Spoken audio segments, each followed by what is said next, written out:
Hi guys, आज मैं नया एनिमे एक्सप्लेन करने जा रहा हूँ जिसका नाम है प्लास्टिक मेमोरीज। ये one of my favourite anime है हीरो के बाद, और मैंने अपनी मूर्खता के कारण इसको आज तक एक्सप्लेन नहीं किया था। मैं 1 महीने से सोच रहा था इसको एक्सप्लेन करने की, बट नहीं कर पाया, सॉरी इसके लिए। लेकिन अब मैं फुल जोश के साथ इस एनिमे को एक्सप्लेन करने जा रहा हूँ।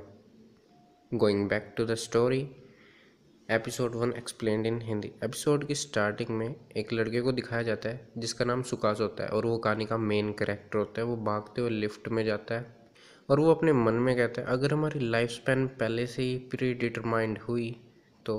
उसके बाद उसका ध्यान एक लिफ्ट में खड़ी एक लड़की पे जाता है जो कि एक गिफ्टी होती है, और उसका नाम होता है इज़ला। वो कहानी की फीमेल मेन कैरेक्टर होती है, और वो रो रही होती है, उसकी आंखों से पानी आ रहा होता है, जिसे सुकासा देखता है। और तभी इज़ला भी नोटिस करती है वहाँ में लिफ्ट में कोई है, और वो सुकासा की ओर देखती है, जिसकी वजह से सुकासा चौंक जाता है। और वो मन में कहता है इस मोमेंट पे लगता है कि मैं तुमसे प्यार करने लगा हूँ बिना तुम्हारा नाम जाने।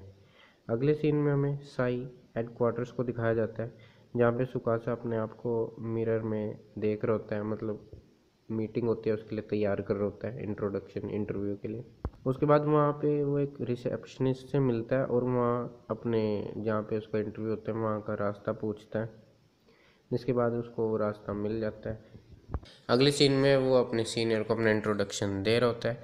उसके इंट्रोडक्शन के बाद सारे उसे देखने लगते हैं जितने भी उस कमरे में होते हैं, और उनमें से एक सीनियर आदमी होता है जो बुढ़ा सा होता है। वो कहता है मैं हूँ सेक्शन चीफ यामानोबे। अगर तुम्हें कोई क्वेश्चन पूछना है तो तुम काजुकी से पूछ सकते हो। उसके बाद यामानोबे और काजुकी के बीच में थोड़ी बातें हो जाती हैं सुकासा को लेकर, क्योंकि वो ज़्यादा एक्सपेक्ट कर रही होती काजुकी, बट उसको लगता है कि वो इतना खरा नहीं उतरेगा उसके लेवल पे। उसके बाद सुकासा को पता लगता है उस कमरे में 3 गिफ्टियाँ हैं। तभी एक आदमी सुकासा के कंधे के पीछे हाथ रखता है और वो कहता है डरो मत, मैं इंसान हूँ जिसकी वजह से सुकासा डर जाता है, और उस आदमी का नाम रैन होता है। उसके बाद काजुकी उसे बताती है गिफ्टिया का लाइफ स्पैन 81,920 आवर्स का होता है, यानी कि 9 साल 4 महीने। और काजुकी सुकासा को ये भी बताती है एक बार उनकी अगर लाइफ स्पैन एक्सपायर होगी तो गिफ्टिया की जो मेमोरीज है वो डिसइंटीग्रेट हो जाती है, और उनकी पर्सनैलिटी भी डिसइंटीग्रेट हो जाती है, मतलब ख़राब सी हो जाती है। उसके बाद काजुकी सुकासा को उसका काम समझा देती है, पर सुकासा का पार्टनर बनने के लिए कोई भी गिफ्टियाँ नहीं होता, जिस वजह से सुकासा कहता है तो मुझे क्या करना है। और तभी इज़ला की एंट्री होती है उसी रूम में, और सुकासा की नज़र इज़ला की ओर जाती है, और वो थोड़ा चौंक जाता है कि ये लड़की, इससे तो मैं पहले भी मिला हूँ। तो काजुकी इस चीज़ को नोटिस करती है और कहती है क्या तुम इसे जानते हो। सुकासा कहता है हाँ। तभी यामानोबे कहते हैं क्यों ना हम इज़ला और सुकासा की एक टीम बना दें, जिसे सुन के काजुकी को गुस्सा आ जाता है और वो यामानोबे से लड़ने लगती है। अगले सीन में हमें सुकासा को दिखाते हैं जो मन में कहता है काजुकी कुछ ज़्यादा ही ओवर प्रोटेक्टिव हो रही है उस लड़की को लेकर। उसके बाद जब सुकासा कहीं जा रहा होता है सीढ़ियों से, तभी उसको सामने से इज़ला दिखती है, तो वो मन में कहता है ये भी गिफ्टिया है ना, लेकिन। और वो इज़ला को ग्रीट करता है ये कह के। उसके बाद सुकासा इज़ला से पूछता है तुम लिफ्ट के बाहर क्या देख रही थी। इज़ला कहती है एरर, प्लीज़ अपना क्वेश्चन रिपीट करो। सुकासा थोड़ा हैरान होकर कहता है मैंने कहा क्या तुम क्या। तभी इज़ला कहती है एरर। सुकासा परेशान होकर मन में कहता है ये वही लड़की है ना। तभी एक गिफ्ट आके सुकासा को टीज़ करने लगता है, और उसके बाद उस गिफ्टिया के पार्टनर आती है, यानी कि एक ह्यूमन। वो इज़ला को उससे सावधान रहने के लिए कहती है सुकासा से। बस यार वही बात होगी, जो न्यू भी होते हैं, जो नए होते हैं कम जॉब पे, पुराने लोग उसको परेशान तो करते हैं उसकी इमेज थोड़ी ख़राब करने के लिए, बस वही चीज़ है, बुली एक तरीके से। पर भाई हीरो तो हीरो है। और जो दूसरी लड़की आई होती है वो अपना नाम मिचिरो बताती है, और वो सुकासा की ट्रेनर भी होती है। उसके बाद मिचिरो सुकासा को अपने साथ ट्रेनिंग पे ले जाती है। उसके बाद मिचिरो सुकासा से उसकी एज पूछती है। सुकासा कहता है 18।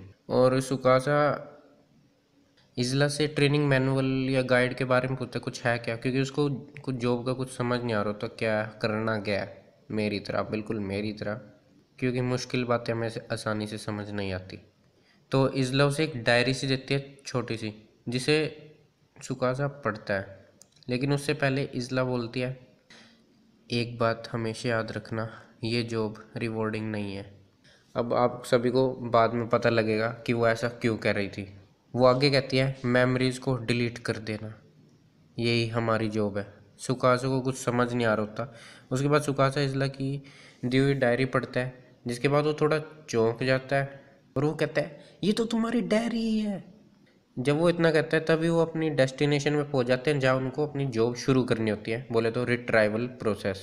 और जो मिचिरो का पार्टनर होता है गिफ्टिया, उसको डील करते हुए देखते हुए उसके ह्यूमन फैमिली से सुकासा का कुछ रिएक्शन ऐसा होता है, क्योंकि फैमिलीज गिफ्टिया को अपना लोनलीनेस कम करने के लिए खरीदती है, चाहे भाई के रूप में, चाहे बहन के रूप में, चाहे बॉयफ्रेंड, चाहे गर्लफ्रेंड, चाहे हस्बैंड, चाहे वाइफ, चाहे डॉटर, चाहे सन, किसी भी रूप में, चाहे फादर या मदर के रूप में भी।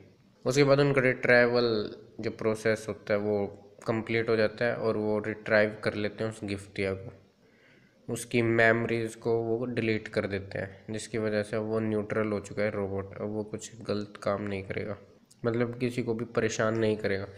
क्योंकि अगर ऐसा होता है, अगर रिट्राइवल डेट भी बीत जाए तो उनकी मेमोरीज ख़राब होने लगती है गिफ्टिया की, जिसकी वजह से वो वाइल्ड हो जाते हैं और सबको जान से मारने लगते हैं।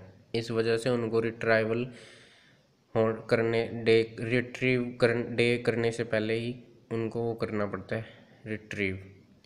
उसके बाद मिचिरू सुकासा को अगले मिशन पे भी ले जाते हैं, जहाँ पे उनको रिट्रीव करना होता है एक और गिफ्टिया को। पर वो ये काम इज़ला और सुकासा पे ही छोड़ देती है, जिसकी वजह से वो मिशन सक्सेस तो हो जाता है, बट वो लोग नहीं कर पाते इसको सक्सेस, वो कोई और ही करता है। और उन दोनों की वजह से, इज़ला और सुकासा की वजह से लोगों की कंप्लेन और हो जाती है, क्योंकि वो कुछ नुकसान कर देते हैं उनके सामान का। और जब सुकासा अपने ऑफिस में आ जाता है वापस कैबिन में, तभी काजुकी आती है और वो सुकासा को खींच के ले जाती है और उससे कहती है कि इज़ला को ज़्यादा फोर्स मत करना काम करने के लिए। जिसके बाद सुकासा हाँ में आंसर करता है। अगले सीन में इज़ला पौधों को पानी दे रही होती है और सुकासा उससे बात करने की कोशिश कर रहा होता है और वो कुछ रिप्लाई नहीं कर रही होती। तभी सुकासा उसके पास जाके बैठ जाता है और उससे बात करने की कोशिश करता है। इज़ला उसकी ओर देखती है, जिसकी वजह से सुकासा अपने फ्लैशबैक में चला जाता है, जहाँ पे वो उसका रोता हुआ फेस देखता है इज़ला का, जब वो लिफ्ट में थे। तभी इज़ला की आवाज़ आती है, ठीक हूँ। सुकासा कहता है, क्या? इज़ला कहती है, मैं ठीक हूँ। और वो दोनों बातें करने लगते हैं। उसके बाद अगले सीन में सुकासा अपने ऑफिस में होता है, जहाँ पे मिचिरू उसे असाइनमेंट्स देती है करने के लिए। अपने असाइनमेंट्स भी देने लगते हैं उसको थोड़े थोड़े करने के लिए।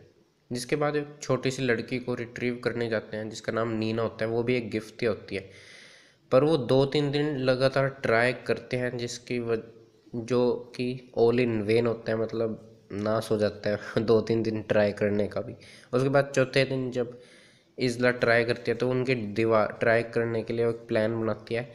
उसके प्लान में क्या होता है कि वो उनकी दीवार कूद के उनके घर के अंदर कूद जाती है, कूद कर उनके घर के अंदर एंटर कर जाती है, जिसकी वजह से उसके कपड़े भी गंदे हो जाते हैं। और जो वो बुढ़ी होती है ना, वो उनको भगा रही होती है कि मैं नहीं करने दूंगी रिट्राइव, क्योंकि भाई एक बॉन्ड हो जाता है ना, फिर जिसके साथ आपने ना समय बिताया उनके साथ एक बॉन्ड ऐसा बन जाता है। लेकिन जो नीन होती है गिफ्ट है, वो कहती है लेकिन नहाने तो दो इसको, ये गंदी हो गई है, नहाने तक रहने दो इनको। तो वो उसको नहाने देते हैं इज़ला को, और सुकासा उसको थैंक्स बोलता है अपने घर आने के लिए, उस बुढ़िया को आने देने के लिए।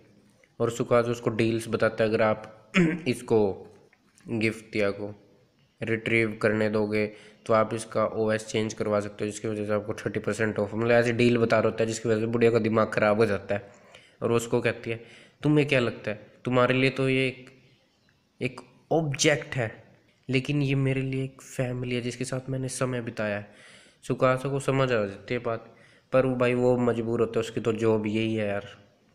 उसके बाद दिखाते हैं अगले सीन में, जब इज़ला नहा रही होती है और नीना उसके बाल सुखा रही होती है, और उन नीना की बात से पता लगता है कि उसे पता है कि इज़ला और सुकासा उसके रिट्रीवल के लिए आए हैं, जिसकी वजह से इज़ला थोड़ी हैरान हो जाती है और वो नीना से पूछती है क्या तुम डर नहीं रही हो।